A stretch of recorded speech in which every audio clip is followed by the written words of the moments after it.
آپ بیمار ہیں، شفا چاہتے ہیں، درود پاک پڑھیے۔ آپ اپنی روزی میں برکت چاہتے ہیں، درود پاک پڑھیے۔ آپ قرضے میں ہیں اور قرضے سے نکلنا چاہتے ہیں، آپ درود پاک پڑھیے۔ آپ دنیا میں ذلت و رسوائی سے بچ کر عزت چاہتے ہیں، آپ درود پاک پڑھیے۔ آپ ٹینشن فری لائف چاہتے ہیں، کوئی مصیبت پریشانی میں پھنسوں نہ، آپ درود پاک پڑھیے۔ آپ چاہتے ہیں کہ مرتے وقت کلمہ نصیب ہو جائے، آپ درود پاک پڑھیے۔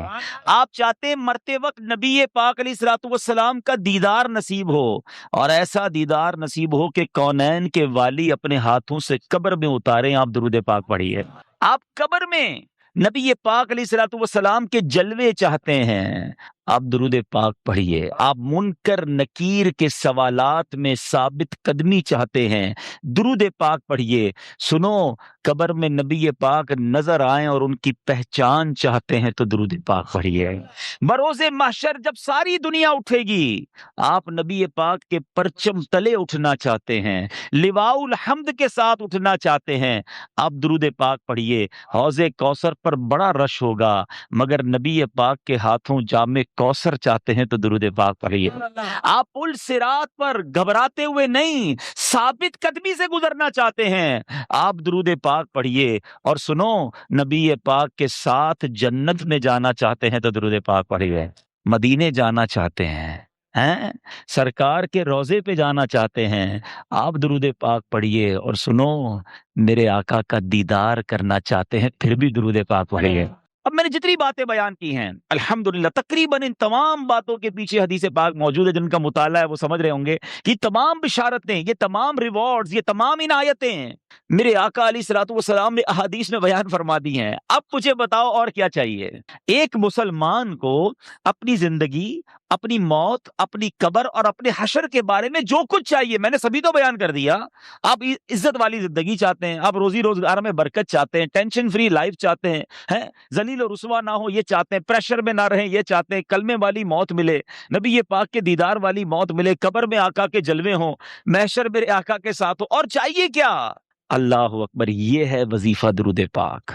ہم اس کو پہچان ہی نہیں سکے، یہ اس درود پاک کی برکتوں کو جان ہی نہیں سکے۔ یہ چابی ہے سکسیس کی، اٹ از دا کی آف سکسیس۔ ایوری پرابلم کا سولوشن درود پاک میں ہے۔ ایسے نہیں لکھا شاعر نے کہ دکھوں نے تم کو جو گھیرا ہو تو درود پڑھو، دکھوں نے تم کو جو گھیرا ہو تو درود پڑھو، جو حاضری کی تمنا ہو تو درود پڑھو۔ اللہ کرے کہ بس اس کو ریئلائز کر جائیں اور اب اپنی زندگی میں درود پاک کو بالکل شامل، ایسا شامل کر لیں۔ اچھا، میں نے جتنی ساری باتیں بتائی نا، ان ساری باتوں کے لیے الگ الگ حدیث تو موجود ہے۔ میں آپ کو ایک اور خوبصورت حدیث سناتا ہوں جو اس بات کو مزید ایلابوریٹ کر دے گی۔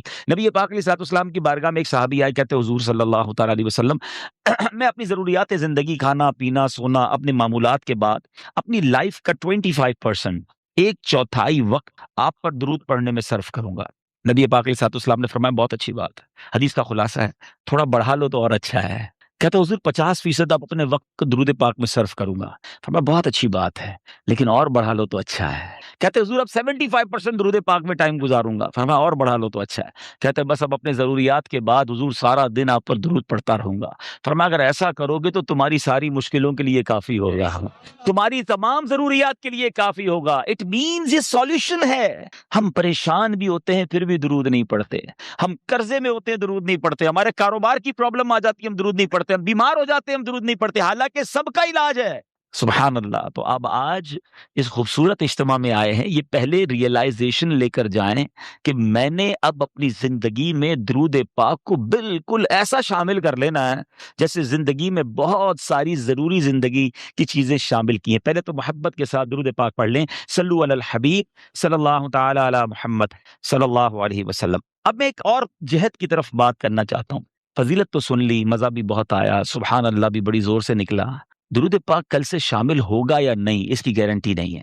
اچھا، ہم نے پہلے بھی کئی بار فضیلتیں سنی ہیں، دعوت اسلامی والے تو جب بیان کرتے ہیں پہلے درود پاک کی فضیلت بیان کرتے ہیں، اور جب سنتے ہیں ماشاءاللہ مزہ بھی بہت آتا ہے، لیکن ایک دو دن بعد پھر وہی پورا دن گزر جاتا ہے، درود پاک شامل نہیں ہوتا۔ میں نے بہت غور کیا، سچی بتا رہا ہوں، میں اپنے لیے غور کیا کہ یار بیان تو بڑے کرتا ہے، تیری زندگی میں کتنے درود ہیں، کتنے پڑھتا ہے روز درود پاک؟ دنیا کو کہتا ہے روز اتنے 100 درود پڑھو، اتنے پڑھو. میں نے بہت غور کیا کہ یار پڑھتا تو ہوں، لیکن جس کو کہے نا کہ زندگی کا جزو لا ينفق بن جائے، ایسا زندگی کا حصہ بن جائے کہ اس کے بغیر زندگی نہ گزرے، تو اس کا طریقہ کیا ہوگا؟ اب دیکھیں، زندگی میں بہت ساری چیزیں آپ کی میری ایسی آئیں جو پہلے نہیں تھی، مگر ہم نے اس کو زندگی کا حصہ بنایا. مثال کے طور پہ اللہ پاک آپ سب کو ہمیشہ صحت مند رکھے، عافیت میں رکھے، لیکن کبھی کبھی انسان کی زندگی میں ایسا موقع آتا ہے دوائی آ جاتی ہے. ڈاکٹر کہتا ہے آپ کو جناب یہ پرابلم ہو گئی ہے، اب صبح دوپہر شام یہ دوائی پینی ہے آپ نے، اور حال حال میں پینی ہے. ہم کیا کرتے ہیں؟ ڈاکٹر کے سامنے یہ تو نہیں کہتے انشاءاللہ، اس کے بعد گھر چلے جاتے ہیں. ڈاکٹر اگلے مہینے جاتے، کیا ہوا؟ بولا وہ نعرہ تو لگایا تھا، دوائی تو نہیں پی. نہیں، فوراً پلان، ادھر نیت، فوراً پلان، باہر نکلتے ہی پہلے اس کا پرچہ لے کے جاتے ہیں میڈیکل اسٹور پہ. 1 مہینے کی دوائی دو. اسٹارٹ شروع کیا نا، نیت کی اور پلاننگ شروع کی سسٹم میں لانے کے لیے. اب ذرا پوائنٹ سمجھیے گا جو میں نے ریئلائز کیا، آج آپ کو فارمولا دے دیتا ہوں. اچھا، دوائی لی. اچھا، ہم جیسا آدمی جو بیزی ہے وہ کیا کرتا ہے؟ وہ دوائی بھی تھوڑی زیادہ لیتا ہے. ایک پتا رکھتا ہے آفس میں کہ یار دوپہر کے کھانے کے بعد آفس میں ہوتا ہوں ادھر پیوں گا. ایک رکھتا ہے ادھر جدھر بیڈ روم میں بیڈ ہوتا ہے. اور بچوں کو بھی، بچوں کی والدہ کو بھی کہہ دیا، اب آفس والوں کو بھی کہہ دیا بھائی یاد سے مجھے دوائی پلا دینا. سسٹم بنایا نا. اب آپ کی دوائی نہیں چھوٹ رہی ہے، آپ کی دوائی تینوں ٹائم ہو رہی ہے. لنچ میں بھی کھا رہے ہیں، ناشتے میں بھی کھا رہے ہیں، رات کو بھی کھا رہے ہیں. کیسے آ گئی؟ لائف میں تو نہیں تھی. انوالو کیا آپ نے، پلان کیا. اب یہ زندگی کا ایسا حصہ بنی کہ آپ دوائی نہیں بھول رہے. ایسی بہت ساری چیزیں ہیں. میں چاہتا ہوں میں درود بھی کبھی نہ بھولوں، میں روز درود پڑھوں، کیونکہ مر جاؤں گا تھوڑے دنوں میں. تھوڑی تو دن رہ گئے لائف کے. اگر یہ پڑھ کر نہ گیا، یہ ذکر و درود زبان پر نہ رہے، تو یہ ساری نیکیاں، برکتیں جو سنتا ہوں کیسے ملیں گی مجھے؟ اب سسٹم کیسے بنے گا؟ اب میں نے جو اپنے لیے بنایا وہ اچھی نیت سے بتا دیتا ہوں آپ کو. سب سے پہلے اپنے ساتھ تسبیح رکھنا شروع کریں. تسبیح جو ہے نا، یہ زبان کی لگام ہے، یاد رکھیں. کوئی بھی تسبیح ہو آپ کے ساتھ ہونی چاہیے. اچھا، تسبیح بھی ایک نہ لیں، آپ تسبیح لیں 3 4. ایک رکھیں اپنی گاڑی میں، ایک رکھیں اپنے بیڈ روم میں جس جہاں آپ لیٹتے ہیں نا اپنے ساتھ ادھر، ایک رکھیں اپنی آفس کے ٹیبل پر.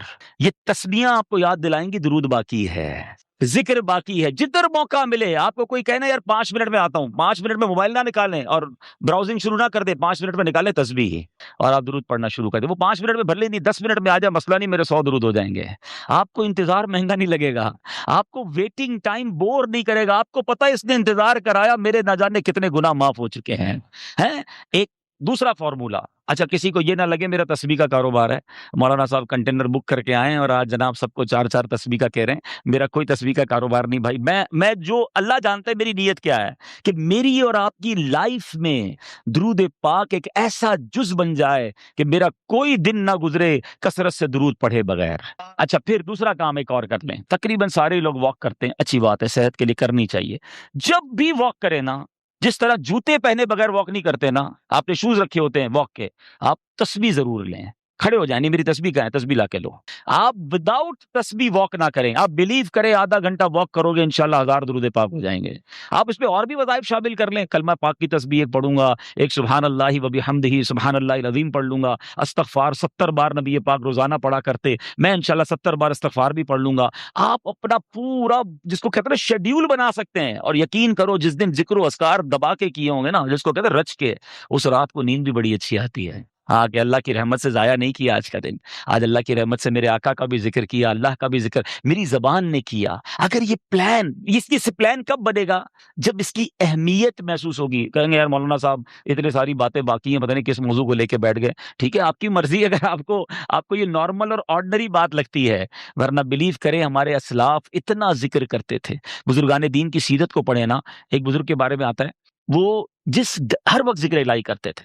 ایک بار کسی راستے سے گزرے، واپس آئے، پھر اس روڈ سے گزرے. کسی نے کہا حضرت ابھی تو گزر کے گئے تھے اس گلی سے. کہتے ہیں ہاں گزر تو گیا تھا، مگر گزرتے گزرتے اللہ کا ذکر نہیں کیا تھا. میں چاہتا ہوں میں زندگی میں جس سڑک سے گزروں، جس راستے سے گزروں، اس راستے کو، اس سڑک کو اللہ کے ذکر کا گواہ بنا کر جاؤں. یہ مائنڈ سیٹ تھا. حضرت جنید بغدادی رحمت اللہ تعالی علیہ اپنے زمانے کے ولی ہیں، اولیاء کے سردار ہیں. کتنی نیکیاں تھیں ان کے پاس، ہمارے پاس تو ہے ہی کچھ نہیں، مگر اتنا اللہ کا ذکر کرتے، زبان سے اتنے ذکر الہی کرتے تھے کہ ایک بار آپ گئے کسی باربر شاپ پہ بونچھیں بنوانے، تو جو بونچھیں کاٹنے والا تھا کہتا حضرت تھوڑی دیر خاموش ہو جائیں، آپ ذکر روک دیں، میں نے آپ کی مونچھیں کاٹنی، آپ کے ہونٹ کٹ جائیں گے.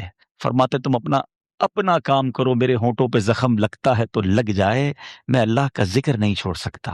اصل میں وہ لوگ یہ سمجھ گئے تھے کہ یہ لائف جو ہے نا بہت تھوڑی ہے، جتنی نیکیاں کمانی ہے کما کے جائیں تاکہ ادھر آرام کریں۔ یہ آرام کا ٹائم نہیں ہے، یہ انجوائے کا ٹائم نہیں ہے۔ لائف دنیا جو ہے نا دارالعمل ہے، جزا کا ٹائم، انعام کا ٹائم، سکون کا ٹائم، یہ آخرت کا ہے۔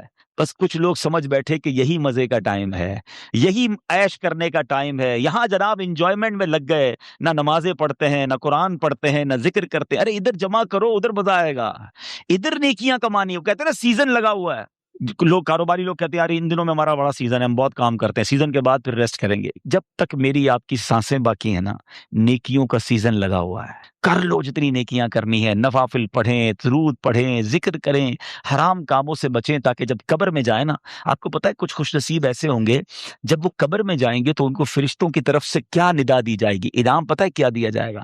نم کا نومت العروس، سو جا کہ جیسے دلہن سوتی ہے، قبر کے اندر ایسے سکون سے سو جا بے فکر ہو کر، کیونکہ اب اللہ اس سے راضی ہے، وہ ایسی زندگی گزار کر آیا ہے۔ تو اللہ کرے میں اور آپ ایسی زندگی گزاریں۔ بزرگوں کا ایک قول ہے، کاش دل میں اتر جائے، کہ زمین کے اوپر کام، زمین کے اندر آرام۔ اللہ زمین کے اوپر ایسا کام لے لے کہ جب زمین کے اندر جائیں نا تو وہاں آرام کریں، ادھر مار پڑی تو کدھر جائیں گے؟ دنیا میں جب ہمیں کوئی مشکل درپیش آتی ہے، کوئی ڈیفیکلٹ ڈے آتا ہے، کسی جگہ جانے کا پلان بنتا ہے، تو ہم اس کی پریپریشن کرتے ہیں، اس کی معلومات لیتے ہیں کہ یار میں فلاں ملک میں جا رہا ہوں، بتاؤ موسم کیسا ہوگا، اچھا وہاں کرنسی کون سی چلتی ہے، کوئی جان پہچان والا بندہ ہو تو ذرا اس کا نمبر بھی دے دو، کوئی مصیبت آ جائے تو رابطہ رہے گا۔ دو چار لوگوں سے پلاننگ کر رہے ہوتے ہیں یار فلاں جگہ جانا ہے۔ اچھا اسی طرح پاکستان میں بھی رہ رہے ہیں، لیکن کوئی انٹرویو آ گیا، کوئی کسی بڑی آفس میں جانا ہے، کسی بڑے بندے کے پاس جانا ہے، تو بندہ ادھر بھی سوچ رہا ہوتا ہے کہ یار کس طرح معلومات کر لوں کہ کیا پوچھیں گے، کیا سوال ہوگا۔ ہم ہر ڈیفیکلٹی سے پہلے پریپریشن کرتے ہیں، یہ ہماری ایک سائیکی ہے انسان کی۔ لیکن ہم سب جانتے ہیں کہ ایک ایسا ڈیفیکلٹ ڈے، ایک ایسا مشکل دن جو ہم سب نے فیس کرنا ہے، اور اس سے زیادہ مشکل دن کوئی اور نہیں ہے کائنات میں، اس سے زیادہ ڈیفیکلٹ ڈے کوئی اور نہیں ہے۔ لیکن لگتا ایسا ہے کہ پریپریشن تو دور کی بات ہے، اس کا ذکر بھی کوئی نہیں کرتا، سوچتا بھی نہیں کہ یار وہ دن آنے والا ہے، وہ دن ہم سب نے فیس کرنا ہے۔ اور اس دن کو ریممبرنس کے لیے، اس دن کو بار بار ریکال کرنے کے لیے کیا شاندار اللہ تبارک و تعالیٰ نے نظام بنایا۔ قرآن پاک جا بجا میں اس دن کی یاد دلاتا ہے۔ لیکن بالخصوص اگر نماز کو دیکھیں، جب ہم نماز پڑھتے ہیں تو بار بار کیا پڑھتے ہیں؟ سورہ فاتحہ پڑھتے ہیں نا۔ کتنا شاندار ایک گویا ریکال ہے۔ بسم اللہ الرحمن الرحیم، الحمد للہ رب العالمین، الرحمن الرحیم، مالک یوم الدین۔ ہر روز پڑھ رہے ہیں، روزے جزا کا مالک ہے اللہ۔ کیا ہے؟ روزے جزا کا مالک ہے۔ روزے جزا کیا ہے؟ ڈے آف ججمنٹ، فیصلے کا دن۔ یہ دن ہے قیامت کا۔ ہم روز یاد کر رہے سورہ فاتحہ میں، مگر سوچتے نہیں کہ اس دن ہوگا کیا، میں نے کیا تیاری کی ہے اس دن۔ اتنا ڈیفیکلٹ ہے، ادھر تو کوئی سورس بھی چل جاتی ہے نا، یار فلاں جگہ جا رہا ہوں ایک کال کر دینا، بلکہ ایسا کرو یار تم میرے ساتھ ہی چل دو، آپ کی بڑی اچھی سلام دعا، آپ بھی آ جاؤ۔ کوئی ساتھ دینے والا جس دن نہیں ہوگا، میں اکیلا اللہ کی بارگاہ میں پیش ہوں گا، اور میرے سامنے ڈیفیکلٹیز اور پہاڑ کتنے بڑے بڑے ہیں، بعد میں بتاؤں گا، اور آپ کو بھی معلوم ہے کہ سوائے ایک ہستی کے کوئی ساتھ دینے والا نہیں ہوگا۔ لیکن ذرا پہلے قرآن کا ایک مختصر جائزہ لیتے ہیں کہ قرآن نے کیسا شاندار اسلوب اختیار کیا، بار بار ہمیں سمجھایا، بار بار ہمیں بتایا۔ اللہ تبارک و تعالیٰ قرآن مجید فرقان حمید کی سورہ قارعہ، یہ 30ویں پارے کی سورت ہے، اور قارعہ کے بارے میں علماء فرماتے ہیں کہ یہ قیامت ہی کا ایک نام ہے، another name of قیامہ۔ اور آپ ذرا دیکھیں کہ مختصر سی صورت میں ایک سینیریو بھی بتایا، اور تمہارے ساتھ ہونا کیا ہے یہ بھی بتا دیا۔ اور قرآن پاک کا ایک بڑا شاندار اسلوب ہے، جب کسی چیز پر توجہ دلانی ہوتی ہے، ایمفسائز کرنا ہوتا ہے، تو اس کو پہلے سوالیہ طور پہ قرآن بیان کرتا ہے، پھر خود قرآن ہی اس کا جواب دیتا ہے۔ بسم اللہ الرحمن الرحیم، قرآن کہتا ہے القارعۃ ما القارعہ، دل دہلانے والی۔ اور تم نے کیا جانا کیا ہے دل دہلانے والی؟ فرماتا ہے القارعۃ ما القارعہ، دل دہلانے والی۔ کیا ہے وہ دہلانے والی؟ another question، وما ادراک ما القارعہ، اور تم نے کیا جانا کیا ہے وہ دل دہلانے والی؟ قرآن ہی ہم سے سوال کر رہا ہے، تاکہ اب دیکھیں میں یہ سوال بھی کر رہا ہوں، میں ترجمہ بھی کر رہا ہوں، تو آپ سب کی توجہ کیچ ہو رہی ہے، اور کیا خوبصورت انداز ہے کہ پہلے توجہ لی جاتی ہے پھر اسے بیان کیا جاتا ہے تاکہ مزید دل میں بات اتر جائے۔ آپ نے سورہ قدر میں بھی یہ اسلوب دیکھا ہوگا، اِنَّا أَنزَلْنَاهُ فِي لَيْلَةِ الْقَدْرِ وَمَا أَدْرَاكَ مَا لَيْلَةُ الْقَدْرِ۔ پھر قرآن نے جواب دیا کہ لَيْلَةُ الْقَدْرِ خَيْرٌ مِّنْ أَلْفِ شَهْرٍ، پہلے کوسچن دین آنسر۔ اب چونکہ ایک اہم بات کی جا رہی ہے، ریئلائزیشن کروائی جا رہی ہے، تو القارعۃ ملقارعہ وما ادراک ملقارعہ، تم نے کیا جانا، کیا ہے دل دہلانے والی؟ اب قرآن بتا رہا ہے کہ وہ کیا ہے، اس دن کیا ہوگا۔ فرمایا یوم یکون الناس کالفراش المبثوث، فرمایا اس دن آدمی ایسے ہوں گے جیسے پھیلے ہوئے پتنگے۔ آپ نے بارش میں دیکھا ہوگا لائٹ کے گرد پتنگے گھوم رہے ہوتے ہیں، کوئی ادھر جا رہا ہوتا ہے، کوئی ادھر جا رہا ہوتا ہے، کوئی ڈائمینشن نہیں ہوتی، کوئی گر رہا ہوتا ہے، جس طرح بدحواس پتنگے ہوتے ہیں نا، اس طرح لوگ بدحواس ہوں گے۔ نوبڈی، کوئی سمجھ ہی نہیں پا رہا ہوگا کہ ہو کیا رہا ہے، اتنی دہشت ہوگی، اتنا خوف ہوگا۔ پھر آگے فرمایا یہ تو بندوں کا حال ہے نا، ماؤنٹینز، رینج آف ماؤنٹینز ہیں، کتنے بڑے بڑے پہاڑ ہیں۔ ہم جب پہاڑ کے سامنے جاتے ہیں، کبھی آپ ماؤنٹین ایریا میں گئے ہوں گے، اپنی اپنی اوقات اتنی سی لگتی ہے، یار میں کتنا اور یہ کتنا بڑا، اللہ کی شان، کتنی طاقت ہوگی اس میں، کتنے معدنیات، کبھی لاوا نکل رہا ہوتا ہے، کبھی پیٹرول نکل رہا ہوتا ہے، کبھی ماربل کے پہاڑ، اتنے بڑے بڑے پہاڑ سالوں سے توڑ رہے ختم ہی نہیں ہو رہے، مگر یہ سارے پہاڑ کیا ہو جائیں گے؟ قرآن کہتا ہے یوم یکون الناس کالفراش المبثوث، آدمی ہوں گے پھیلے پتنگے، وَتَكُونُ الْجِبَالُ كَالْعِهْنِ الْمَنفُوشِ۔ کبھی آپ نے دیکھا وہ رضائی بنانے والا اون کی رضائی بناتا ہے، ڈنڈا مارتا ہے اس میں تو اون اڑ رہی ہوتی ہے، فرمایا جیسے اون دھمکی ہوئی اون ہوتی ہے نا، اون جس طرح اڑتی ہے ایسے یہ پہاڑ اڑ رہے ہوں گے۔ ٹرائی ٹو انڈرسٹینڈ کیسا دن ہوگا، یعنی اب آپ کو پہلے اس دن کا سینیریو بتایا کہ اتنا خوفناک دن ہوگا، اب ہمارے ساتھ کیا ہوگا؟ اب فرمایا فَأَمَّا مَنْ ثَقُلَتْ مَوَازِينُهُ فَهُوَ فِي عِيشَةٍ رَاضِيَةٍ، قرآن کہتا ہے جس کی تولیں اسکیل پہ وزن نیکیوں کا بھاری ہو گیا نا، وہ بڑے مزے میں ہوگا، وہ چین میں ہوگا، وہ عیش میں ہوگا۔ لیکن دوسری سائڈ کیا ہوگا؟ وَأَمَّا مَنْ خَفَّتْ مَوَازِينُهُ فَأُمُّهُ هَاوِيَةٌ، جس کی تولیں کم پڑ گئی تو فرمایا وہ نیچا دکھانے والی گود میں ہوگا، یعنی بڑی، جس کو کہیں کہ ڈاؤن، بہت نیچے چلا جائے گا، برباد ہو جائے گا۔ لیکن وہ کیا ہے؟ پھر اب قرآن پھر وہی انداز، وما ادراک ما ہی، تم نے کیا جانا وہ کیا ہے نیچا دکھانے والی؟ اب خود آنسر دے رہا ہے قرآن، نار حامیہ، بھڑکتی ہوئی آگ ہے، شعلے مارتی ہوئی، that is day of judgment. With in few آیاتس، ایک ہی صورت میں سینیریو بھی بتایا اور ہونا کیا ہے وہ بتایا، رزلٹ کیا آئے گا وہ بھی بتا دیا۔ یہ قرآن ایک جگہ نہیں، اتنی آیتیں میں بیان کرتا جاؤں کہ بندہ حیران ہو جائے۔ سورہ زلزال، اذا زلزلت الارض زلزالها، ایک ایسا زلزلہ آئے گا زمین تھر تھرائے گی، اور کیسی تھر تھرائے گی؟ واخرجت الارض اثقالها، زمین اپنے خزانے باہر نکال دے گی، جو کچھ زمین میں ہے، مردے بھی باہر آ جائیں گے، خزانے بھی باہر آ جائیں گے، ایسا زلزلہ ہوگا، ایسا ارتھ کویک ہوگا۔ مگر اس کے بعد کیا ہوگا؟ وقال الانسان ما لها، اور آدمی کہے گا اس زمین کو کیا ہو گیا، یہ اتنا کیوں ہل رہی ہے؟ یومئذ تحدث اخبارها، فرمایا اس دن وہ اپنی خبریں بتائے گی۔ آج بندہ کہتا ہے یار ٹھیک ہے میں گڑبڑ کرتا ہوں، گناہ کرتا ہوں، کوئی دیکھ تو نہیں رہا نا، دروازہ بند کر دو، لائٹ آف کر دو، فلاں ملک چلتے ہیں، فلاں شہر جاتے ہیں، اپنے وطن میں لوگ جاننے والے ہیں، ادھر تو کوئی نہیں دیکھ رہا، یہ زمین گواہی دے گی، قرآن کہتا ہے۔ ابھی تھوڑی دیر پہلے میں نے کہا نا کہ ایک بزرگ کا سٹائل تھا کہ جدھر سے گزرتے تھے ذکر کرتے ہوئے تاکہ وہ زمین میری گواہی دے۔ میں ایک مشورہ بھی دوں گا، جو ٹریولرز ہیں نا، گھومتے پھرتے رہتے ہیں، بزنس ٹرپ پہ جاتے ہیں، ویسے ہی بڑے ٹورزم کے شوقین ہیں، آپ جدھر جایا کرو نا لالچ کر کے ادھر نماز پڑھا کرو کہ یار 2 رکعت ادھر بھی پڑھ لوں، اچھا ادھر گیا ہوں کسی بزنس میٹنگ میں، کسی ملک میں، کسی شہر میں، ذرا رکو یار وضو کر لوں، ٹائم ہے، ایک نماز ادھر پڑھ لوں۔ اس جگہوں کو اپنے سجدوں کے گواہ بناؤ، اپنے ذکر کی گواہ بناؤ، زمین کے بہت سارے حصے تمہاری نیکیوں کے گواہ ہونے چاہیے۔ انفارچونیٹلی بہت سارے لوگ ایسے ہیں جن کے زمین کے بہت سارے حصے گناہوں کے گواہ ہیں۔ یہ زمین اللہ کرے میری اور آپ کی یہ گواہی دے، انشاءاللہ یہ جو زین بھائی کا گھر ہے ان کا گارڈن یہ گواہی دے گا کہ مولا یہ سب جمع ہوئے تھے اور یہاں تیرا ذکر کیا تھا، تیرے حبیب کا ذکر کیا تھا، اے اللہ یہ تیرے بندے ہیں اور سے محبت کر رہے تھے، یہ ہم سب نے سوچنا ہے۔ لیکن بہت سارے لوگوں کے ایسے بھی جناب حصے ہیں زندگی کے، ایسے گناہ ہیں کہ جو جہاں جاتے ہیں گناہ کرتے ہیں۔ وہ غور کرے وہ اللہ کو کیا جواب دیں گے. کوئی گواہ کی ضرورت نہیں ہے, زمین گواہی دے گی. اللہ کرے کہ ہم گناہوں سے بچ کر زندگی گزارنے والے بن جائیں.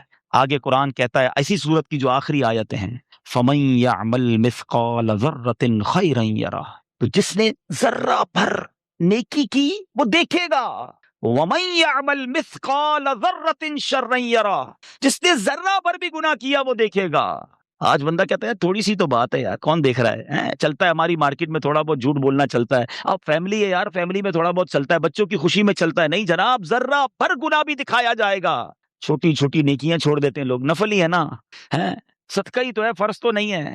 اللہ کے بندوں موقع ملے تو نیکیاں کرتے جاؤ, کیونکہ یہ ذرہ ذرہ نیکیاں بھی تمہارے نامہ اعمال میں لکھی جا رہی ہیں. اور کیا معلوم, جب ذرا غور کریں کہ درود پاک کی جو میں تھوڑی دیر پہلے اہمیت بیان کر رہا تھا, ذکر و اذکار کی بات کر رہا تھا, ذرا امیجن کرتے ہیں ایک بندہ ہے قیامت کے دن اللہ کی بارگاہ میں پیش ہوا اور اسکیل لگایا گیا, ٹھیک ہے, اب نیکیوں کا پلڑا بھی ہے, گناہوں کا پلڑا بھی ہے, اور فقط ایک نیکی کم پڑ گئی.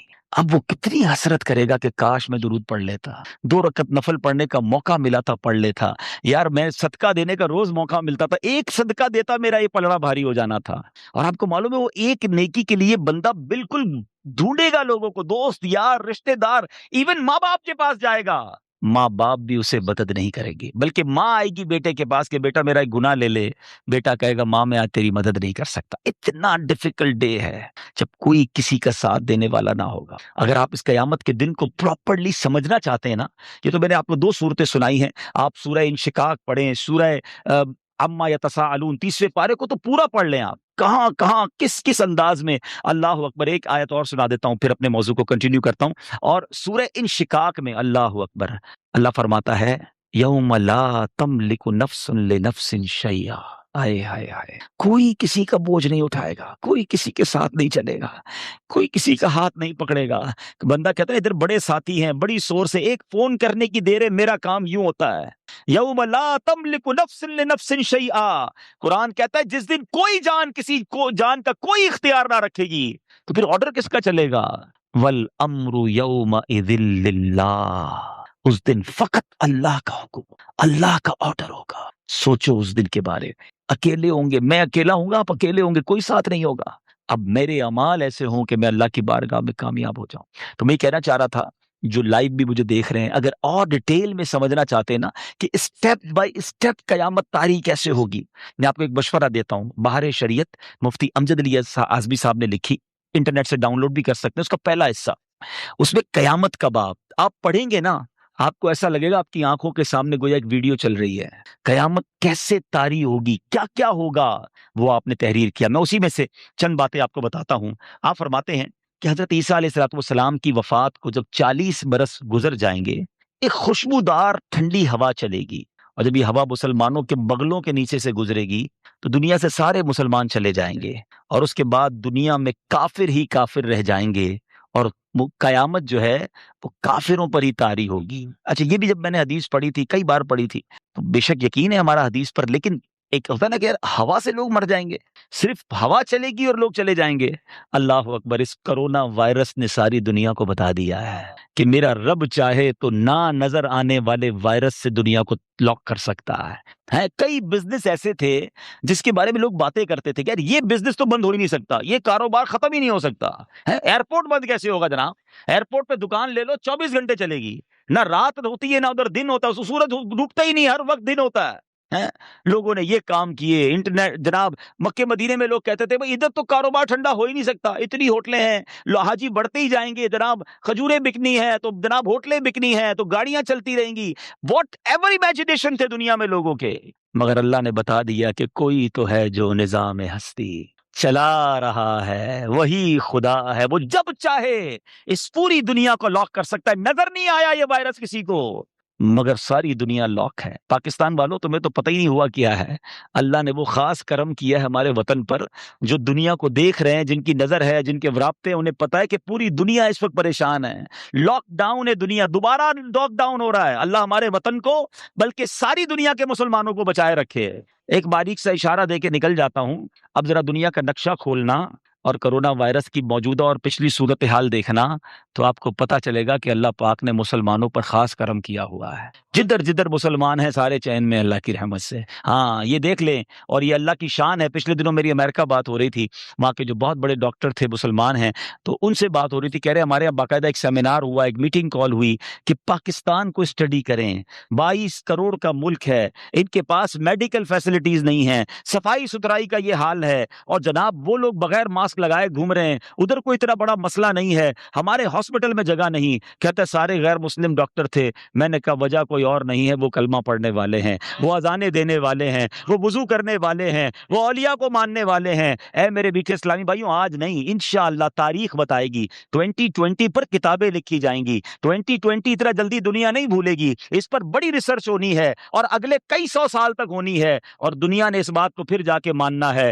کہ جناب اسلام تھا جو مسلمانوں کو بچا گیا. اور بہت ساری ایسی چیزیں تھیں. اولیاء کا فیضان پاکستان پر ہے. اللہ سلامت رکھے میرے پیر و مرشد کو. جب سے لاک ڈاؤن لگا ہے وہ دن ہے, آج کا دن ہے, روزانہ مدنی چینل پر اذان ہو رہی ہے. اب تک اذان کا سلسلہ ہے. اللہ کے ولی نے کہا اذان دینا یہ بلائیں ٹالے گا. یقین ہو تو رب کریم غیب سے مدد اتارتا ہے. ہم اللہ سے دعا کرتے, احتیاط بالکل کرنی چاہیے, مگر میں صرف یہ بتانا چاہ رہا ہوں میرے رب نے اس کائنات کو بتایا ہے کہ اس کی قدرت کا نظارہ کیا ہے. ہوا چلے گی قیامت سے پہلے بھی ہے. اگر یہی کرونا سانس کے ذریعے آتا تو اگر ہوا میں ہوتا تو پھر وہی ہو جاتا, جو سونگتا وہ جاتا. اگر یہی اسی وائرس کو فضا میں صرف آ جاتا یہ, تو میرے رب کے لیے تو کچھ مطلب ناممکن نہیں ہے نا.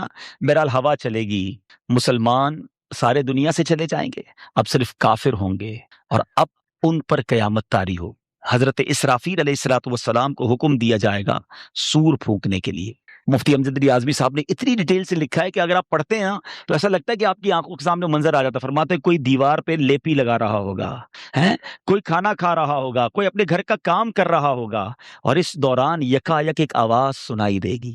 سب لوگ کان لگائیں گے کہ یہ کیسی آواز ہے, ہلکی سی آواز ہوگی, اور دفعتاً یہ آواز تیز ہوتی جائے گی. حضرت اسرافیل جو سور پھونکیں گے نا, وہ آواز تیز ہوتی جائے گی, اور تیز ہوتی جائے گی, اور تیز ہوتی جائے گی, اور اتنی تیز ہو جائے گی کہ اب سارے لوگ بے ہوش ہو جائیں گے, اور آخرکار سب دنیا سے چلے جائیں گے. حضرت اسرافیل بھی چلے جائیں گے, سور بھی فنا ہو جائے گی, دنیا میں کوئی نہیں بچے گا, جنوں انس فرشتے سب فنا ہو جائیں گے.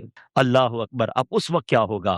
اس وقت اللہ کریم عز و جل کی طرف سے ایک اعلان ہوگا, لمن الملک اليوم, آج کس کی بادشاہت ہے؟ کہاں ہے جبارین, کہاں ہے متکبرین, کہاں ہے وہ لوگ جو کہتے تھے میرے بغیر دنیا کا نظام نہیں چل سکتا؟ لمن الملک اليوم. مگر احادیث میں الفاظ ہیں, کوئی جواب دینے والا ہوگا تو جواب دے گا نا.